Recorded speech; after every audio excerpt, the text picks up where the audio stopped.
नमस्कार दर्शक श्रोते, तुम्ही पाहत आहात तुमचं लाडकं यूट्यूब चॅनल सर्वदर्शन आणि सर्वदर्शनचा निवेदक मी कमलाकर सावंत. आत्ताच रफी सय्यद यांचा एक फोन आला होता.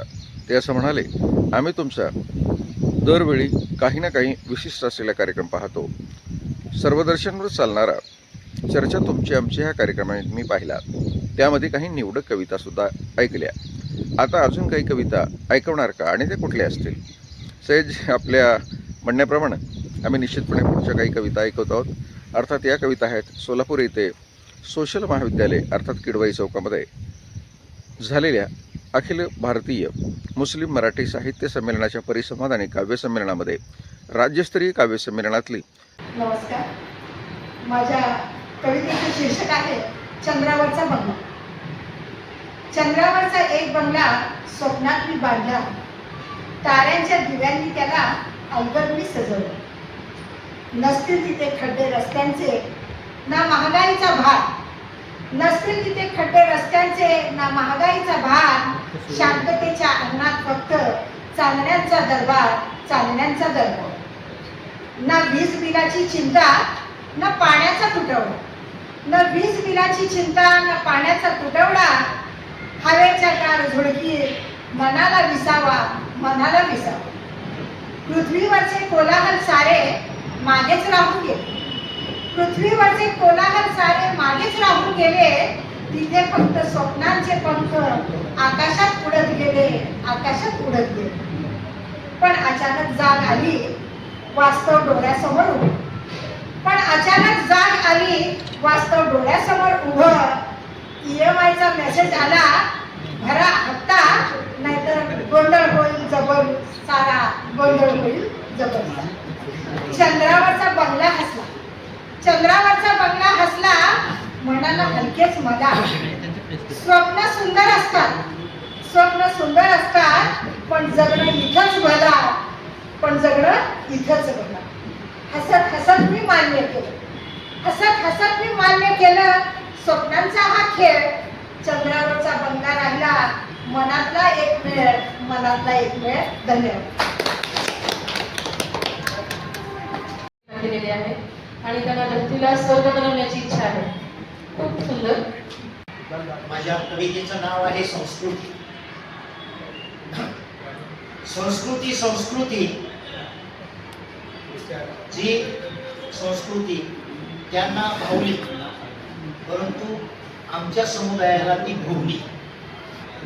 भावली ती त्यांची संस्कृती आणि भोवली ती आमची संस्कृती नाही, पण आम्हाला भोवलेली आहे. संस्कृती संस्कृती मी सांगत नाही आती, पण इथं होतंय बहुआती.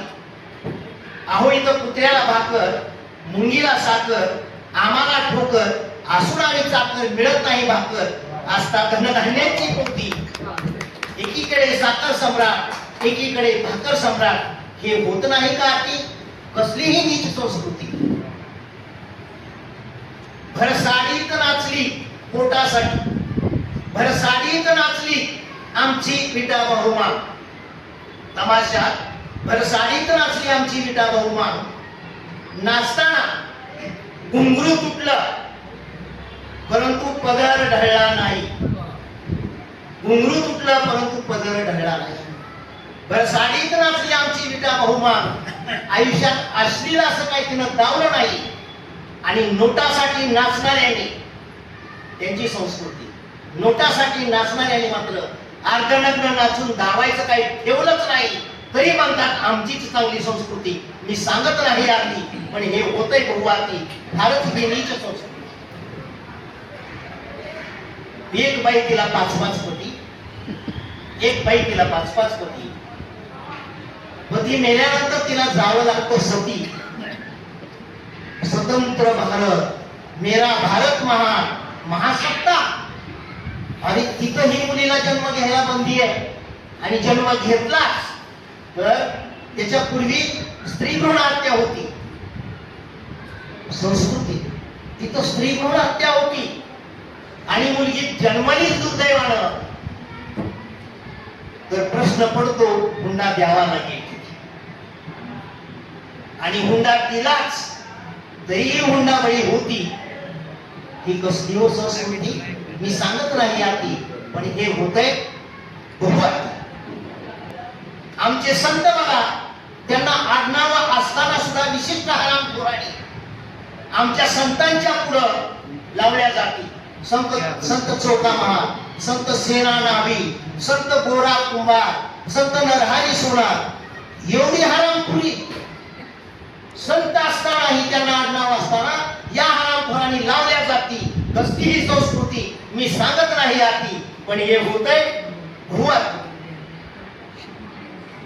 काल बाई झाली मास्तरी, प्राध्यापिका, लेखिका, प्रधानमंत्री, सभापती.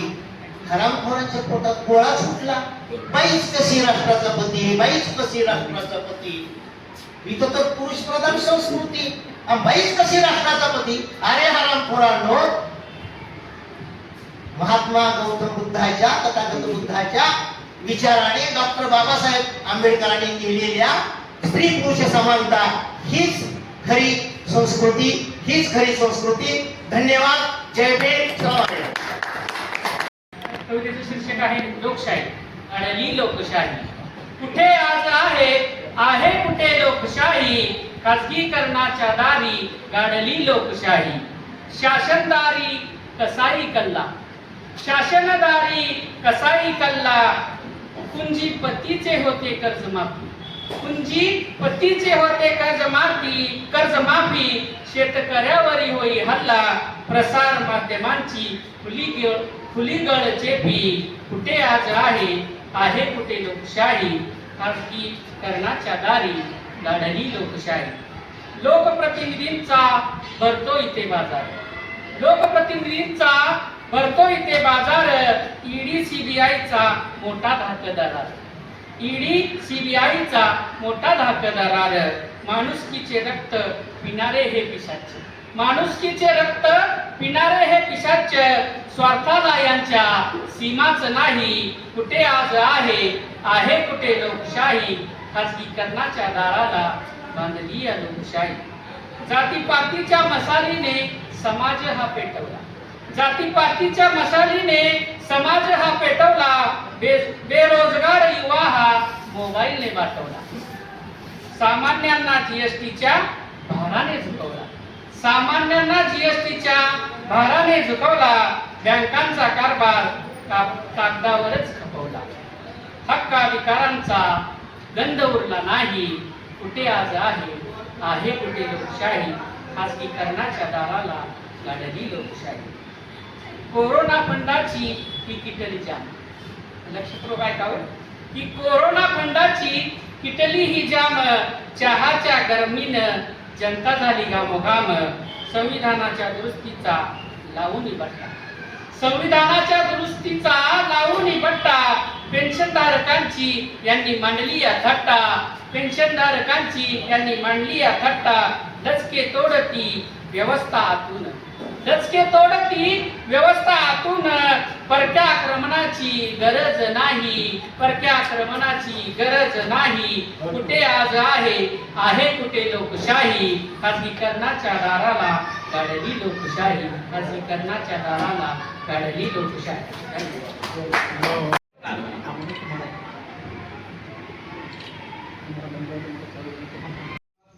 नमस्कार दर्शक श्रोते हो. आत्ताच आपण 3 वेगवेगळ्या सुंदर कविता ऐकलेल्या आहेत. ह्या होत्या अखिल भारतीय मुस्लिम मराठी साहित्य परिषद शाखा सोलापूर यांच्या वतीने आयोजित करण्यात आलेल्या राज्यस्तरीय कवी संमेलनातल्या. या कविता आपल्याला कशा वाटल्या बघा. कविता आवडल्या असतील तर निश्चितपणे तुम्ही त्या लाईक करा आणि शेअरसुद्धा करा. आणि त्यासोबतच एक विनंती आहे, अद्यापपर्यंत जर आपण सर्वदर्शन यूट्यूब चॅनलला सबस्क्राईब केलं नसेल तर यूट्यूब विंडोवर जा, SARVDERSHAN सर्वदर्शन लिहा आणि आता निळ्या गोलमध्ये आलेल्या सर्वदर्शन यूट्यूब चॅनलच्या सिम्बॉलला तुम्ही सबस्क्राईब करा. 700 व्हिडिओ पहा. आवडलेले सगळे व्हिडिओ लाईक आणि शेअर करा. हीच तुम्हाला विनंती. धन्यवाद.